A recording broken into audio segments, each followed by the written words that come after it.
Hello mga B, for today's video gusto kong batiin ng lahat ng maligayang puso. Yes, ito po ang aming ganap sa araw ng mga puso. Tara samahan nyo kami, let's go!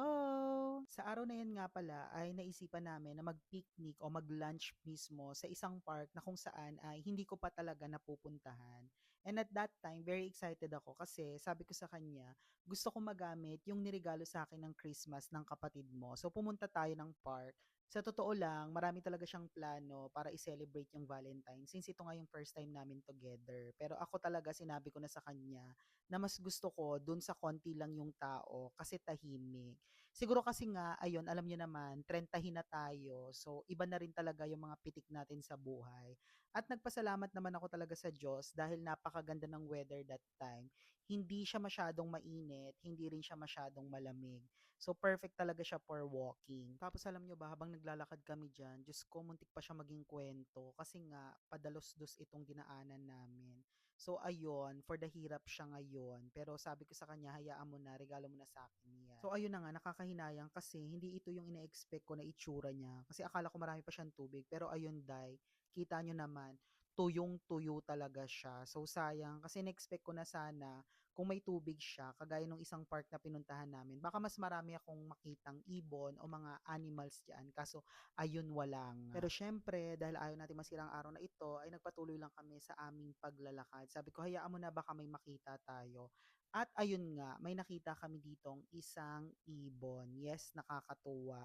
Tapos ito yung regalo pala sa akin ng kapatid niya. Niregaluhan ako ng binoculars. Yes, para makita yung mga iba't ibang klase ng ibon na meron dito sa state. So, syempre, bukod doon, ay nagbigay din siya ng parang mini booklet na kung saan may nakalagay kung anong tawag doon sa mga ibon, pati yung description. Tapos, alam nyo, di ba sabi ko nalungkot na nga ako ng bahagya dyan kasi nga wala tayong nakitang mga hayop. Pero meron pala silang maliit na area dito na kung saan may mga tinatago sila o inaalaga ang mga reptiles. O 'di ba? Grabe, feeling ko talaga surprise ito ni Lord sa akin. So talagang totoo na kapag si Lord ang nag-surprise, bongga talaga dun sa ine-expect natin or bigger talaga siya.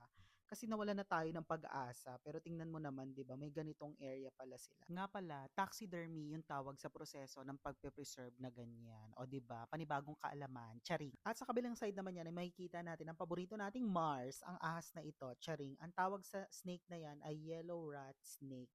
Hindi yan venomous at karaniwang nakikita daw sa mga ibabaw ng puno. Ito naman ang Eastern King Snake na kung saan very interesting siya kasi alam nyo ba, kumakain siya ng kapwa niya ahas at mga venomous pa. Ang susunod naman ay ang Corn Snake which is kadalasan daw matatagpuan sa mga barn. Sabi nila ito daw ay very harmless to human kasi may maliliit siyang ngipin at saka parang mahiyain daw yung mga ganitong klase ng ahas. Pero still, no. At dahil nga puro ahas ang nakita natin, nagutom tayo. Charing, anong connect nun? Pero ayun, naisip na namin na mag-lunch kasi medyo late na rin naman. So, eto nga pala yung aming mga baon. Yes, pakita ko sa inyo. Simple lang siya, mga sandwiches, chips, fruits, tapos nagdala rin kami ng konting sweets which is yung cookies. O 'di ba? Bongga na yan, be. Alam nyo, at that moment na-realize ko talaga na when it comes to happiness, napakalaking factor din talaga kung sino-sino yung mga kasama natin sa buhay o sa journey.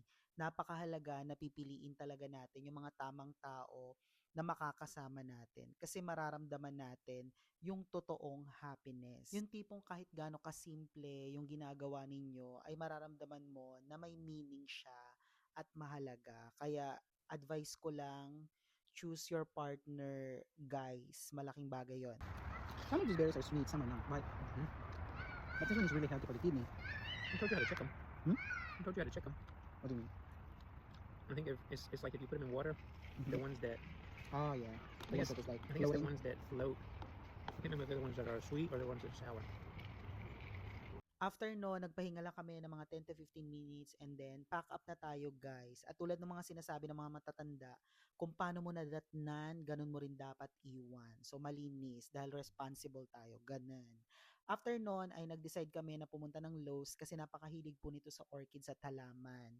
Ako naman, eto, may chocolate na i-enjoy sa bahay. And then after that, dahil malapit na maghapon, umuwi na rin kami. So salamat sa panonood, hanggang sa muli.